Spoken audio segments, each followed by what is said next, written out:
Hello everyone. आज हम class 10th की रिफ्रैक्शन थ्रू और रेक्टेंगुलर ग्लास स्लैब की एक्टिविटी करेंगे। तो उसके लिए जो रिक्वायर्ड थिंग्स होंगी, तो देखिए आपके पास एक ग्लास स्लैब होना चाहिए, एक बोर्ड होना चाहिए, एक आपके पास वाइट शीट होनी चाहिए, इरेज़र, पेंसिल, प्रोजेक्टर, कुछ आलपेंस होनी चाहिए, स्केल होना चाहिए एंड देन आपके पास कुछ हैवी थिंग होनी चाहिए जिससे आप जो है आलपेंस को फिक्स कर सकें। ठीक है, तो लेट्स स्टार्ट द एक्टिविटी। अब सबसे पहले आपने क्या करना है, इस ग्लास स्लैब को वाइट पेपर पे फिक्स कर देना है with the help of your finger. And फिर देन आपको क्या करना है, एक जो बाउंड्री है इस ग्लास स्लैब की बना देनी है। ठीक है, सबसे पहला काम आपका ये रहेगा। ठीक है, ओके। अब इसका जो कॉर्नर्स हैं उसको हम कंप्लीट कर लेते हैं।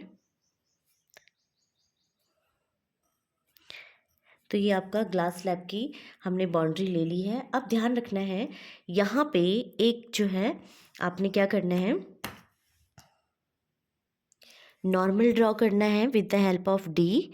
ठीक है, तो अब देखिए कैसे करना है। यहाँ पे एक 90 डिग्री एंगल बनाना है और इस लाइन को ऐसे ड्रॉ कर देना है। ठीक है, इस लाइन को आपने ड्रॉ कर देना है। इसको ऐसे कर दीजिए, इसको ऐसे कर दीजिए, ये आपका नॉर्मल होगा। ठीक है, अब ध्यान रखिए आपने एंगल ऑफ इंसिडेंस बनाना है।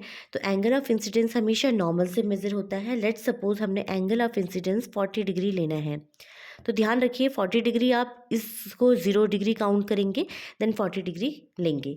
अब आप कैसे लेंगे, ध्यान रखिए, अगर आपने ऐसे with the help of protector आपको ऐसे फिक्स करना है, फिर आपने क्या करना है, 90 में से 40 को माइनस कर देना है और 50 डिग्री निकालना है। यानी कि ये एंगल जो देख पा रहे होंगे ये 0 डिग्री है, 0 से 50 तक चलना है। तो एक्चुअली में ये एंगल जो है, यहाँ से आप 50 चले, लेकिन हमारे पास जो इंसिडेंस एंगल होता है वो हमेशा नॉर्मल से मेज़र होता है। यानी कि अगर मैं इसे ड्रॉ कर दूँ तो देखिए आपके पास जो ये एंगल होगा, देखिए अगर ये आपके पास जो एंगल होगा वो एग्जैक्टली 40 डिग्री होगा। देखो 10 हो गया, 10, 20, 30, 40। तो आपने क्या किया, जो भी एंगल ऑफ इंसिडेंस आपको दिया गया है उसको 90 में से माइनस करेंगे। देन आप 0, 10, 20, 30, 40, 50 लिखेंगे, यहाँ पे तक चलेंगे और जहाँ पे ये पॉइंट मिलेगा उसको मिला लेंगे और ये एंगल आपका एंगल ऑफ इंसिडेंस हो गया। I hope angle of incidence निकालना आपको आ गया होगा। अब आप क्या करेंगे, इस रे को आप थोड़ा सा आगे इस तरीके से बढ़ा लेंगे। ठीक है, अब मैं यहाँ पे 2 आलपिन्स जो है फिक्स करूँगी इंसिडेंट ट्रे पर। 2 आलपिन्स जो है मैं फिक्स करने वाली हूँ। तो देखिए, तो मैं इस हैवी थिंग से आप इस तरीके से मैं फिक्स कर रही हूँ। ठीक है, दूसरी जो आलपिन्स हैं वो भी मैं इस तरीके से फिक्स कर रही हूँ।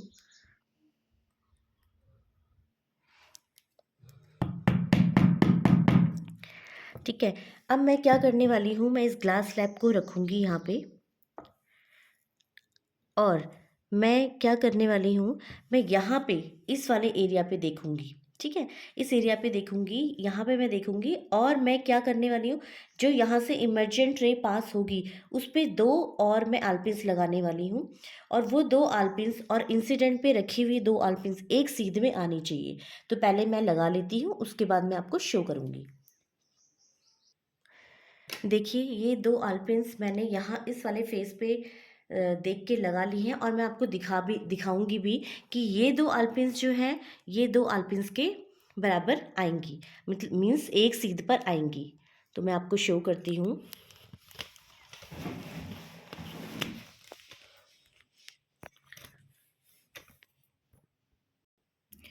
देखिए आई होप आप देख पा रहे होंगे, ये जो 2 आलपिन्स हैं ये इमर्जेंट ट्रे पर हैं। ठीक है, ये 2 आलपिन्स मैंने जो है इमर्जेंट ट्रे पे लगाई हैं और यहाँ पे देखिए मैं ग्लास स्लैब में पीछे देखिए यहाँ पेंसिल में दिखा रही हूँ, ये जो पीछे वाली जो आलपिन्स है, ठीक है, ये इंसिडेंट ट्रिप है।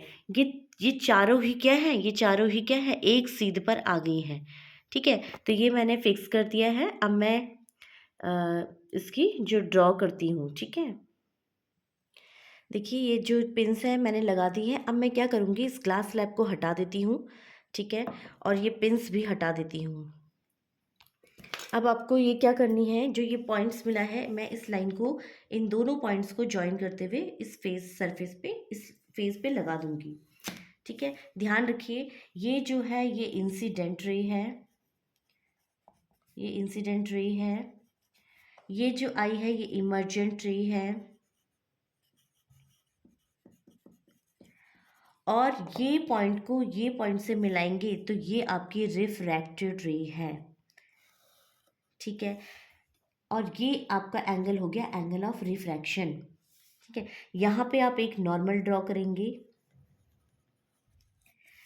ठीक है, और ये हो गया एंगल ऑफ इमर्जेंस।